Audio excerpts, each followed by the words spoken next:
It's just unfortunate because you're not trying to not be educated. You're not trying to be a single mother. But unfortunately, these are things that you pick up.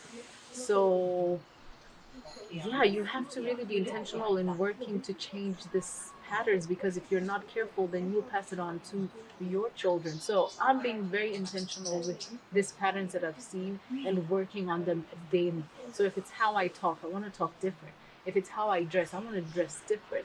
If it's the things that I'm putting in my body, I want these things to be different.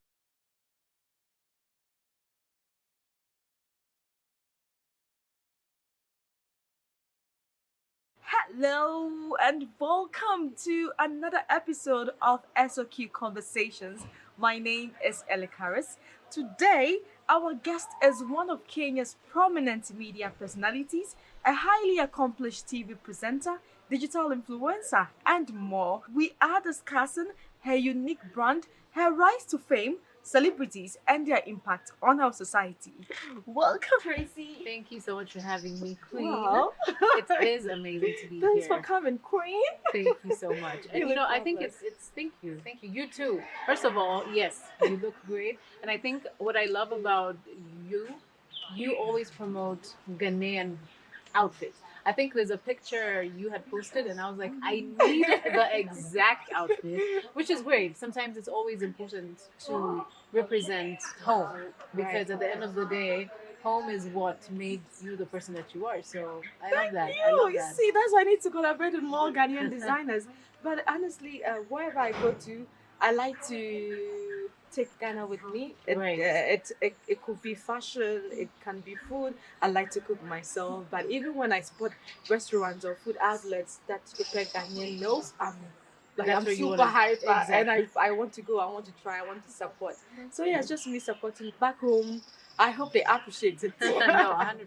But I love a couple of Kenyan designers. Yeah, I think you guys are brilliant with what you do. There are a few designers that I have been fortunate to have used some of their clothes. I think there's Severia. Severia. I Yes. think he's so creative. Fantastic. He's creative, and I've seen Injoki, Chris Injoki's Yes, clothing brand. yes. I'm yet to, but it's amazing. No, it's really interesting to see how many Kenyan brands have grown in the past few years. Because if you were to take it back, let's say years ago, that was not a thing that was Kenyan. A lot of people imported clothes. If not, you just go to a shop and buy the clothes. But now we're seeing more designers come up and people actually wearing this brand. So it's we're coming along. We've come from a long way, and I think we're going very far. Just like a lot of Ghanaians, I feel like for you guys, this has been a culture for a long time. So, I mean, we are embracing Kenyan And fabric and Kenyan I should designers. say some of the designers are also inspired by personalities like you. You guys have a few of you have distinct taste when it comes to style, fashion, Right. which I think it's supposed to be projected no matter where we go. So I love it, and I 100%. love your style. Thank you. We delve deep into it, your style, and what makes you, and it's not always all about the glam. It's really not. And I always say that the very few times that I have to actually get glam, those days I'm so tired, because it takes a lot of energy. It takes a lot of, it just takes a lot, because by the And time it takes you a wake village. it takes a village, Put it all exactly. together. Because you can imagine, you woke up, you have to do your hair, you have to do your makeup, you have to smell good, you have to look good, you have to feel good, and actually embody that. So it's a lot, and but we're doing it. That's why we're who we are, you know. Wow, that's amazing. So, Tracy, I'm super honored to have you on this platform, and I Thank know you. there's quite a lot to share. Also, personally, I really admire your brand. I like the fact that most of the things that your narrative, the narrative you put out there, and the words you put out there, you are genuine. They are relatable content. So, we are going to talk about all that, the pressure that comes with fame, especially Yes. in the media industry, and a whole lot more. But I want my viewers to get to know you more with your background. I Right. know you started media so many years ago. Yeah. What motivated you to pursue a career in the media industry at such an early age? I think it was all by chance. A lot of things just happened to happen. So I remember after high school, what I really wanted to do was to make money. So I ended up doing very many odd jobs, like, for example, bottle service girl, giving away brochures, adverts here and there, just anything that would make me some money. So what happened was one time I was at a friend's gig, and he was like, you know what, they're looking for a TV presenter. Why don't you apply? So fast forward, went for auditions, and after like 3 months, they call me back and they're like, you know what, you got the job. At this point, I had already forgotten I did the audition because it's 3 months after you've done the job. So you really just think, okay, you know what, I didn't get the job. So after I got the job, then a lot of things started opening up. And I remember going back to a diary that I wrote in high school, and I had stapled it and I said, open this on 19th November 2018. And when I opened it, I had written to myself in 2013 that in this time I'm going to be a TV presenter, I'm going to be a radio presenter, Wow. all of that. So you The see, manifest power of exactly, you know, manifestation. so it's like I knew this when I was in high school, but I sort of like forgot along the way. But when I finally got into that role that God wanted me to be in, he sort of like revealed that to me. So that's just a brief journey to how I got to where I am. And I'm very, very grateful for the opportunity that I've had to be on TV, to be on radio, to meet the personalities I've had, to travel to all the places I have in the world. So it's been such a great experience. Wow. Wow. Writing to yourself in 5 years' time, you read it and then you fit perfectly exactly what you want What to you read. wanted. Wow. Exactly. The power of The manifestation, power guys. of the tongue is real. Oh my god, that's so Yes. lovely. But how did your family support you, on your decision to become a TV star, So especially at that young young age? age, exactly. So after I finished high school, I joined University of Nairobi for law school. But then when I got to like year two, I told my mom, you know what, I'm actually not doing this. So I'm gonna try and figure out life. So I traveled a bit and then came back and all these things were happening. But my mom has always been very supportive. So I didn't grow up with my dad. So it was just me and my mom for the longest time, and all this time she has been very supportive of everything that I used to do. So I will say that it's been a very easy journey because I've had all the support that I needed.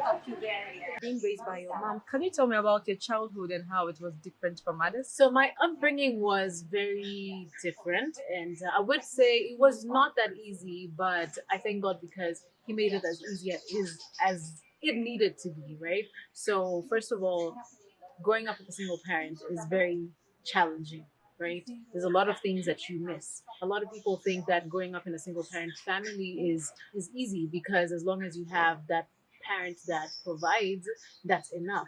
But what I've come to realize is children need both parents in their lives, right? Children need the father, children need the mother, and that's because a man and a woman bring different things for a child, right? So I will say that part of not having a father, I missed a lot from that.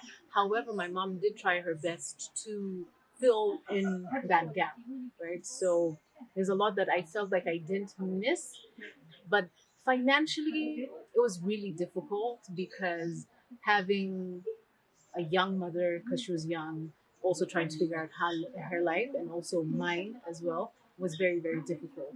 But like I said, God always made sure that I had all the things that I needed, that I went to school.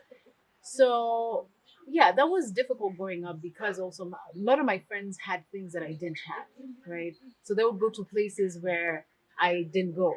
You know, they would go. I remember, and this is one of the reasons why I really wanted to make money after high school is because I remember people used to go out for pizza and I couldn't afford pizza, right?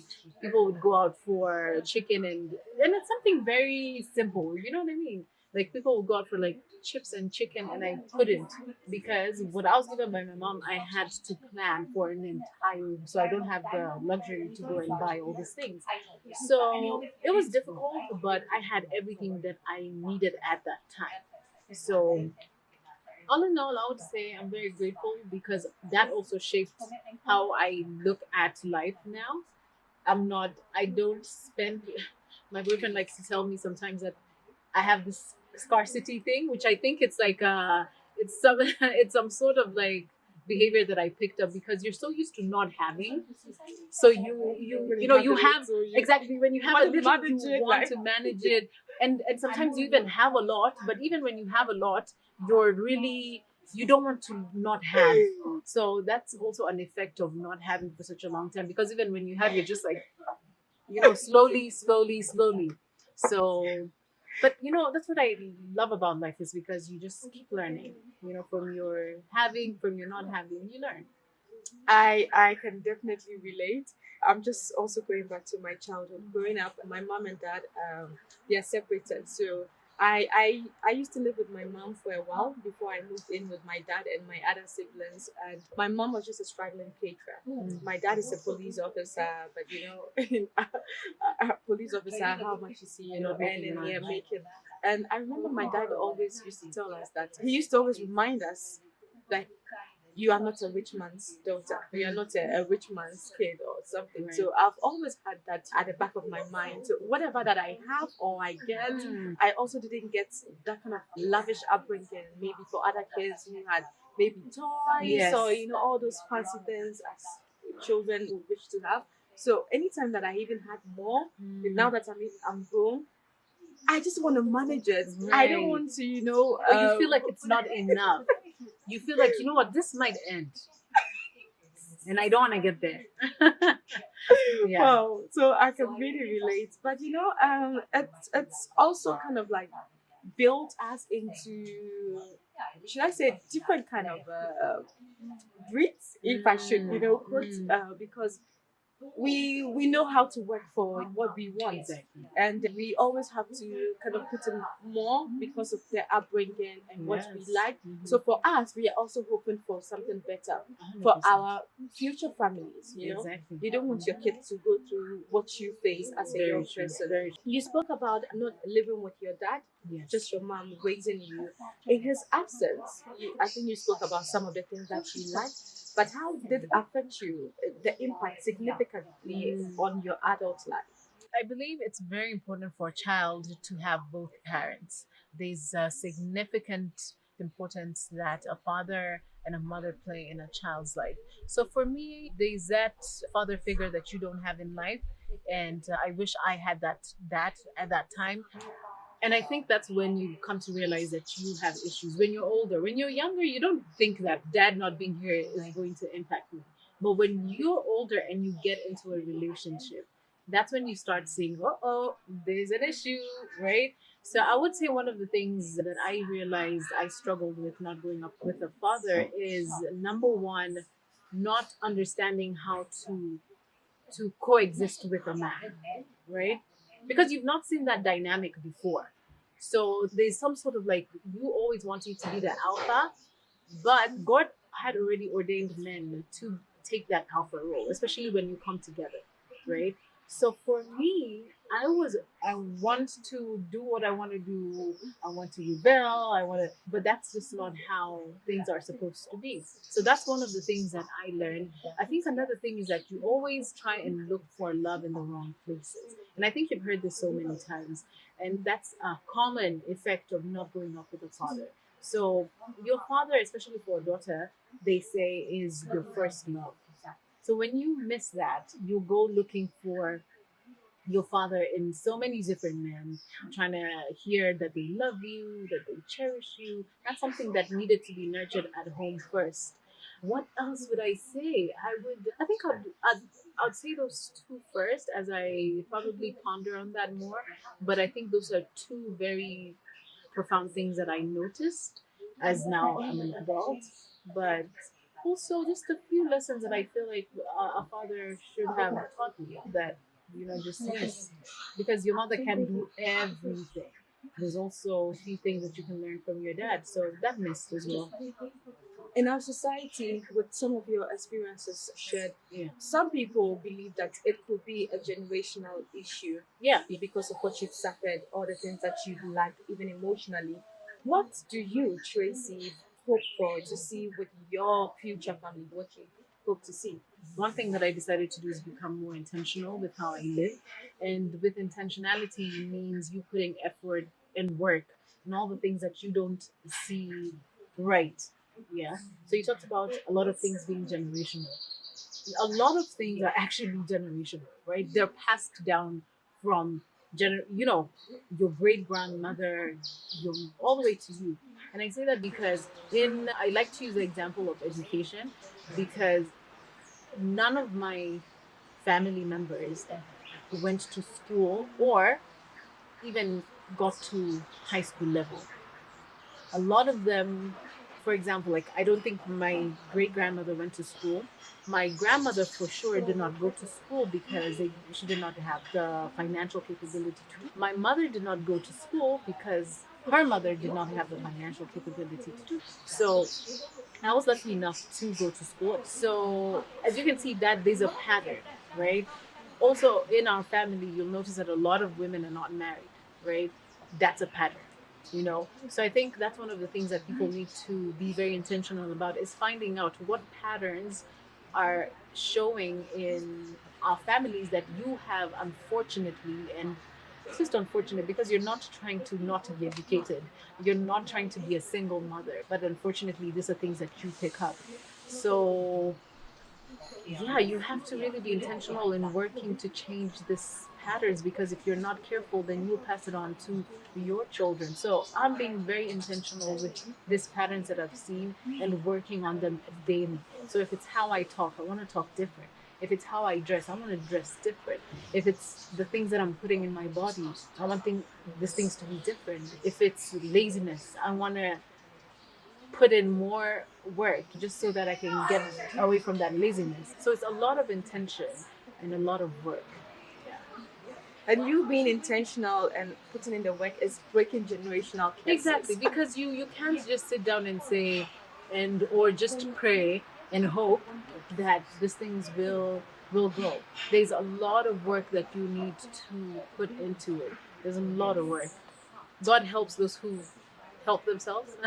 So Exactly. as you pray, you also need to meet God halfway and do your part. And leave the rest to God. Exactly. Exactly. There was something that I came across on the internet about you Okay. that you once thought or you once wished that your father was movie icon Jackie. Jackie Chan. Yeah, and that's because again, back to you've grown up with no money, and you're just like, this guy would probably be a lottery ticket. So, and also he's Asian, yeah. But that, you're young, you're just hopeful. So that was just one of those things. I guess you never missed any of his movies then. Oh, I love Jackie Chan. I love his movies. Great, great performer. So I was a fan, and with me being a fan, I also wanted Yeah. low key friend to be my dad. I hope you meet him one day. Yeah, I know it would be such an honor. And as you are breaking generational curses and trying to aim higher, I also know that from what she said, I was actually going to ask you this question that you said quite a few about it, but you are the first person in your family, in your immediate family, or extended family, Yeah. to gain higher education. Yes. Do you feel pressured in terms of expectations from your family? I don't feel pressured. I think this is one of the things that I took as a personal challenge and responsibility. And I am highly proud of myself, right? Because I decided to work and work hard. So that means making sure that I'm getting my A's, making sure that I'm enjoying it while I'm doing it. So the pressure is there, but it's not more than the pride and the happiness I feel to be the first one. So for me, I'm just excited to open that door for my cousins, my children. So it's more happiness, joy, and great sense of pride. Wow. Yeah. Well, I can feel it now because also this I can relate to it. So in my immediate family, I'm the first to go to the university, get a degree. I'm also the first to acquire a master's degree. And Congratulations. sitting here, I'm just thinking I've kind of like set a pace. Exactly. Also because my younger siblings, I see them, they are even doing better. They had better grades. One is in the university and she had better grades. I'm so proud of them. So it kind of feels it feels great. It So I feels can really relate exactly. to it. No, it does, and congratulations, because also getting a master is not easy, because we know how taxing school can be. So congratulations. Thank you. We keep breaking generational curses. It's an everyday job. It's an everyday job. As a successful TV presenter, you went back to school. You had a course in journalism and international relations. Why is it important to acquire higher education in this particular field? I think it's always important for you to be more knowledgeable. It is a very competitive industry. So you always want to compete at the same level or higher. So for me, that was a great challenge that I took very seriously. And I wanted to make sure that I'm doing better than my peers, that I'm speaking better than my peers, that I know more than my peers. So that was very important. And I think also education just teaches you the learning process, which you can translate to other things in your life. Now, moving away from education, and honestly, I'm grateful that you've shared all these insights with us, especially with education, because there's never a phase in life where you have it all, or it should Yes. be the end. You always have to aim to be better, be bigger, acquire more, and do more until you feel like, oh, Yeah. I am fully accomplished. Now let's talk about fame. Right. I know you are a household name here in Kenya, and you are also a powerful voice when it comes to youth representation. When we talk about celebrity fame and the kind of influence they have on teenagers, especially, why is it important? So, just like anything, the position that you're given has a lot of responsibility, right? And the thing with the youth, they're very impressionable, right? They want to aspire for better. So, that reason, that the simple fact that they're very impressionable gives you such a great responsibility to leave a good impression on this young kids, right? And that's why it's so easy to see kids, especially girls right now, taking very funny videos, funny pictures. And that's because the people that they look up to have left such a wanting impression, right? So I take my role very seriously because I always like to think about the future, like the things that I'm doing now, how's that going to cost my future? So as a media personality, this is a very great responsibility that I don't take lightly, and that's why I always want to make sure that whatever I'm doing will inspire the youth to become better, to speak better, to just be better individuals who can also just continue that effect, right? So it's a trickle down effect. It's good things, good things, good things, and good things, right? So I love that. I love the position that I'm in because I'm able to inspire. I've also seen you've had some projects in the past involving the youth. You've gone to the slums. Can you please enlighten us on some of these projects that you Right. worked on? So one of the things that I absolutely love to do is I love to connect with people. I love hearing, most importantly, listening to people's stories. I feel like there's so much that you can learn from people that we take for granted. And especially in an age where we can get all the information on social media, you would really be detached from reality. But when you go to the slums, for example, you get to see what life is really about. And that really teaches you how to be grateful, right? Because, I think about it and I'm like, Ellie, we don't deserve the things that we have. Who said that you did better than the person who lives in, for example, Kibera? You didn't do better. You're not a better person than that person, right? It's just sometimes God's infinite grace and mercy that we're able to experience life the way we do.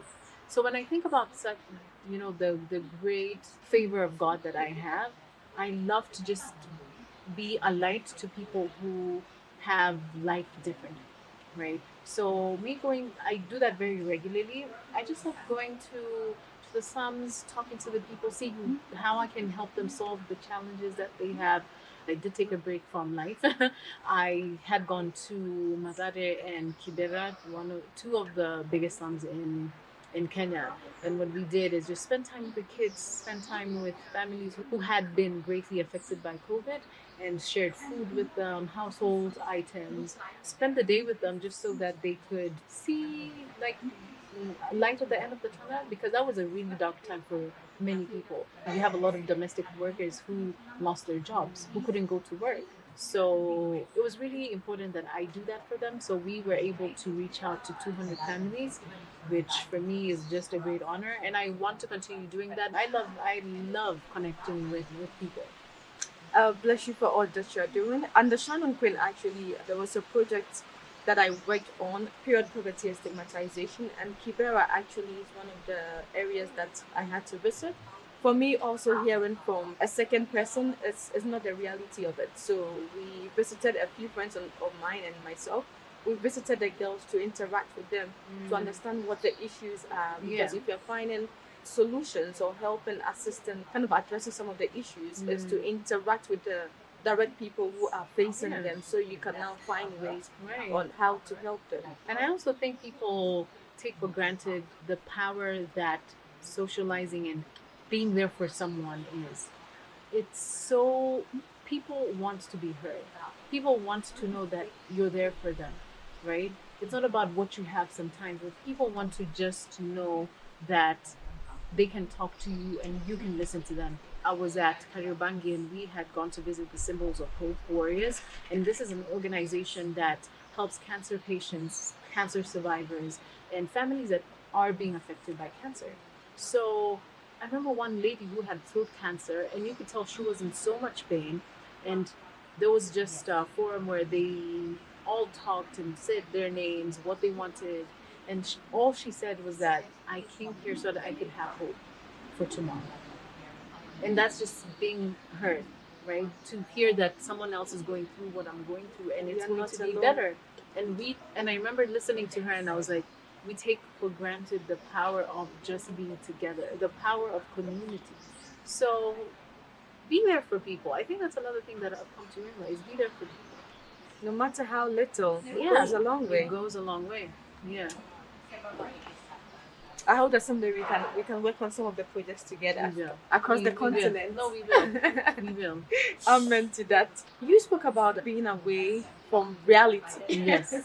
Almost 3 years ago, and I know when you came back on social media, it was just like, who have you been? Right. The celebrity life, like I mentioned earlier, is not all glamorous. It comes with a lot of pressures. Says, what have you experienced? For me, I think before taking my time off, the experience for me was a lot of confusion, right? Confusion of like, what am I doing? Where are we going with all of this? Because when you get into the loop of celebrity life, you sort of get lost at some point because you're just going with the flow. But it's always important to take a break because you come back to reality and sort of like see where you're going and what makes sense and what is the priority. So right now I can say I'm not in a state of confusion. There's a lot of clarity and I'm excited. I'm excited about being back to work. Sometimes also it can be difficult because it always feels like you're starting from zero, but it's important. It's really important to take your time, especially when you're in when you're in the public eye. It's not like, for example, banking, if you take some time off, or I feel like the pressures are much different than fame struggles. Wow, and you went off for like almost a year. It was actually more, yeah, let's just say a year. Yeah, it was a year. And it was much needed. And to be honest, it would have been more than a year. I had to force myself to get back. I was like, you need some money. No, I'm kidding. More, I think I needed to get my creative juices flowing. I remember telling my boyfriend, I'm like, babe, I need to get this brain working. I don't know what's going on anymore. Like, I need to get my head thinking about different things, not just hope. I need to know, how are people filming now? What are the new trends? Things have changed, yeah? Yeah, things have changed, and how fast things change is insane. So it was important for me to get this head working. So I'm happy that it's starting to work. But how did it affect you as an established digital influencer as well? Yeah. That is your platform. It for is your work. plan, exactly. How did that affect you, and how did you manage? Like I said, it feels like you're starting from zero, and you are starting from zero because your fan base is now starting to know who this person is again, right? Starting to see, okay, how is she? What has changed about her? Do I like how she's changed? Am I still her fan? You know what I mean? So it was very difficult in the sense that I was now starting to. It's like you're in water, very, very stormy. So you're literally just like trying to find your balance. So that was very difficult, and also trying to rebuild relationships that you had with different brands. That was also a struggle, and I still feel like it is a struggle now. But what I decided to do is, because I'm no longer in a state of confusion, I now need to be in a state of focus, discipline, and patience. So that is where now all my energy at is focus, discipline, and patience. Yes. So that's where I want to direct all my energy, because all these things will come, right? If it's the relationship with brands, that will come because that is not in my control, right? So whatever is in my control, I'll work on that, and then the others will come when God's timing is right. Wow. So it was a total shutdown, even from influencing the whole Exactly. year. Yeah. So literally making no money, going from making a lot of money to not making money at all. So it was a drastic change. It was very drastic because I mean, even for you, Ellie, you wouldn't want to work with someone who's not working. Why are you putting in money towards someone or something that isn't going to give you a return on investment?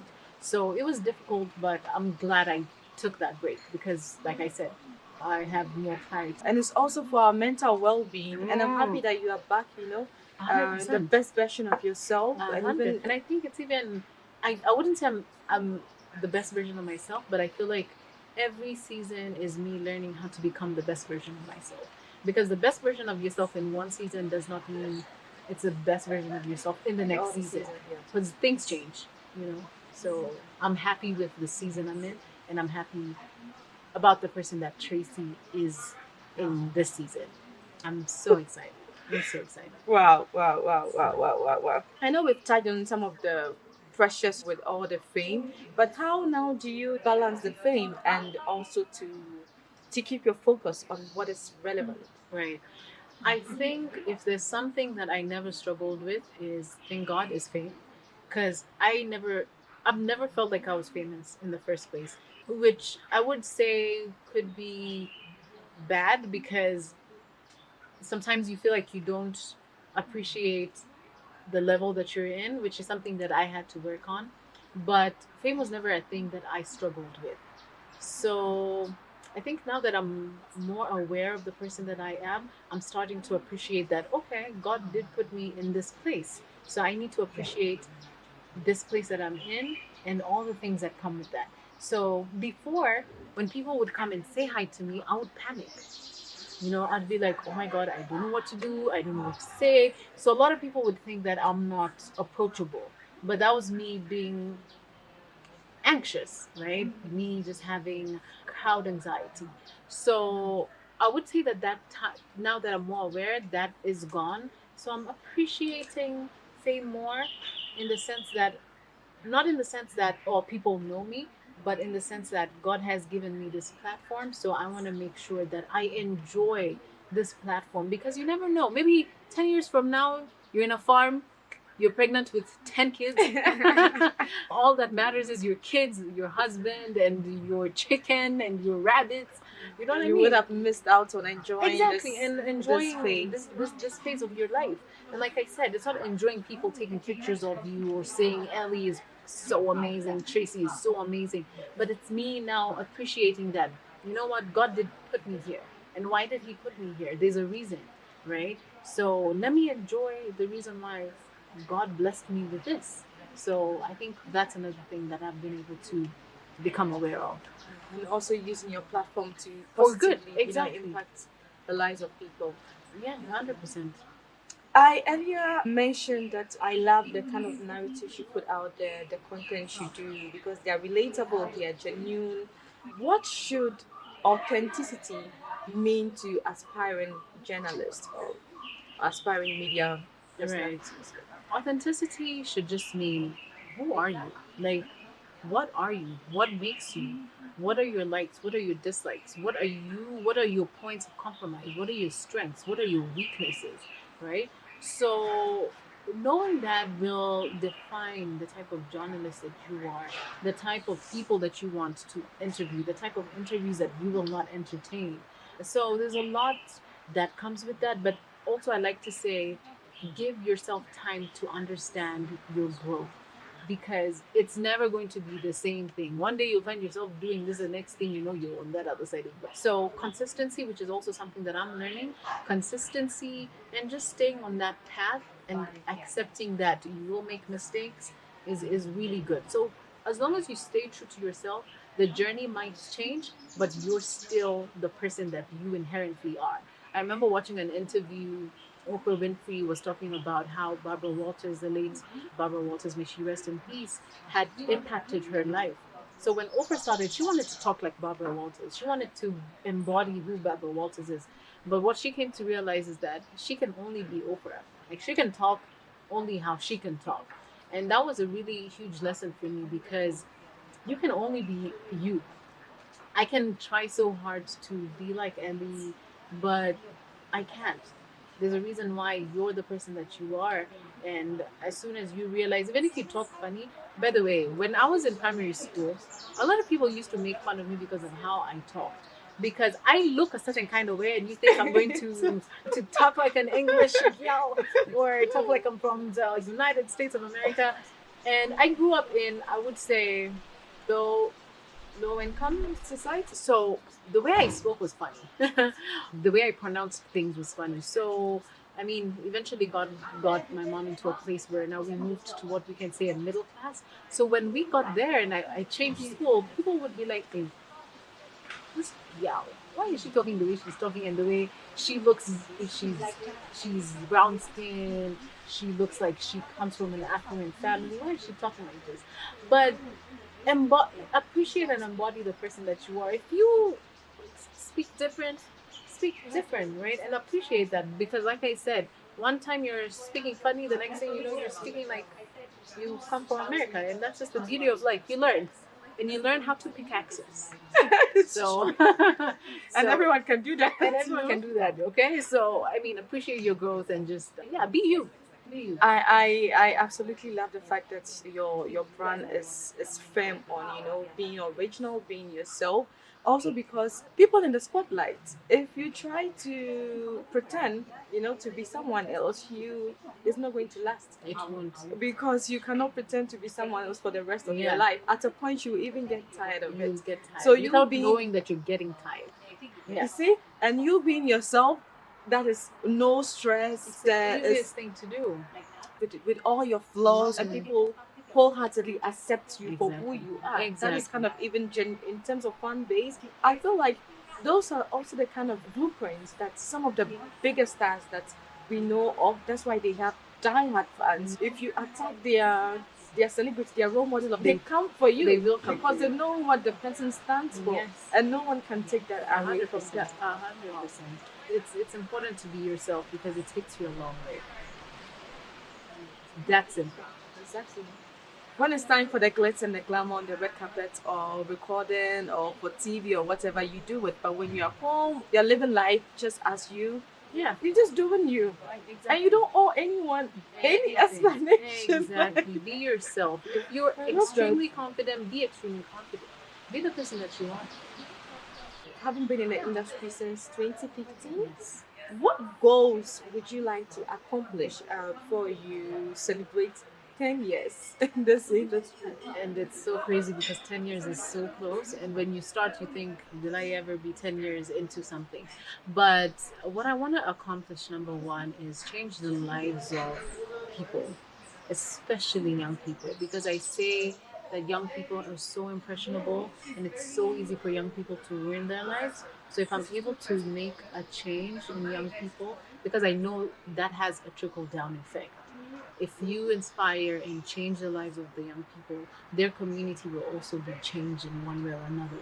So for me, I will say I just want to inspire youth to do better and become better people. So that's one of my greatest goals. I think another goal that I have is to start producing, I wouldn't say films, but get behind the scenes, right? So I love producing content. A lot of people are used to me being in front of it, but I enjoy a lot being behind the scenes. That is directing things, creating stories. So that's another thing that I really want to focus on and shine on. And lastly, I really just want to make sure that after this 10 years, I can say that I grew as a person in my community, right? That I became better. That when I started, I was this type of person, but now I can look at myself and say that I am extremely proud of the woman that I am. So I would say that. I like the fact about involving more in behind the scenes because Mm. actually they do majority of the Of the work. work. Yeah, they do 90% of the work. Wow, You know? wow. I double as a producer, and I'm just remembering days when I used to be both a presenter and a producer on a morning show. And It's a behind the lot. scenes, and it also equips your skills as well Mm. in terms of putting productions together. Exactly. So it's not just about being in front of the camera or on the screens and smiling, looking all glam. We presenters also have a lot to do, but Yes. a lot Behind goes this, into 100%. behind the And scenes. that's why it's so important to have a great team, Yeah. because with that great synergy and focus and cooperation, you get to enjoy such great content. So the power of a team is important. Yeah. So, your turn for SOQ Fun. This is a segment where I ask random questions, Okay. just for my viewers to get to know the other side of you. Okay. What has been the most embarrassing thing someone ever said or did to you? Wow. I don't know. But I can remember a very embarrassing thing that happened to me. So I remember I was emceeing such a huge show, and as I was walking off stage, I fell in front of everyone, and I'm talking about thousands of people. Fell all the way from the stage, all the way down. Yeah, that was pretty embarrassing. That was pretty Oh embarrassing. my god, I hope you were not hurt. How did you handle? I think my ankle was hurt, but the hurt that I got from the embarrassment was more than the physical hurt that I actually Oh my felt. Yeah, god. it was a lot. So that's the one I can remember. Oh my god. The worst thing The that could things we happen. go through. Yo, Oh my god. So sorry. no, Where trust was me. this? Do you This remember the this event? was this was that was back in the day. There was this big event. I don't know if it still happens. It was called Barbecue Live. Yeah. And don't tell me you woke up the next day and it was on the news or something. Oh no no no! Thank God! Thank God! At that time, I think people were not yet into that culture of taking videos of everything. Vlogging. So I was lucky. Oh I my was god. lucky. All right. Oh, Tracy, I've really had a great time with Thank you, you so and much. thank you so much for your time. Like, it's an honor to have you here, sharing your valuable experiences with Thank you. us inside. I truly appreciate it. No, thank you. Like I said earlier, I'm really appreciating what community needs, right? So if it means me showing up for Ellie, I want to show up for you because this is important for you, number one, but then also because this is a platform that you want to grow. So in a few years, when I see Ellie's Shine On Queen growing and being on different stations, I want to say I'm happy that I was part of this because I supported Ellie. So there is power in community. So I mean, don't even mention it. Like this is just what women should do for each other, especially as young as we are. This is just the beginning. So we need to definitely be there for one another. So it is an honor as well. It is a pleasure to be here. So thank you. Thank you. Thank you so much. It really means a lot. In 3 years to come, we will be having another episode with you in our own studio, drinking Exactly. You know champagne. what I mean? That is the great journey of life. So I'm honored. Thank you. Thank you so much for joining us, for your time, for the insights, and for sharing your valuable experiences with us. I wish you the best in your future endeavors. And to you watching, no matter the field that you find yourself in, make sure you protect your energy and build a life that truly makes you happy. Thank you so much for watching this episode of SOQ Conversations. Don't forget to like, share, comment, and subscribe. Special thank you to Ate Restaurant in Nairobi for hosting us. My name is Elikaris. See you next time.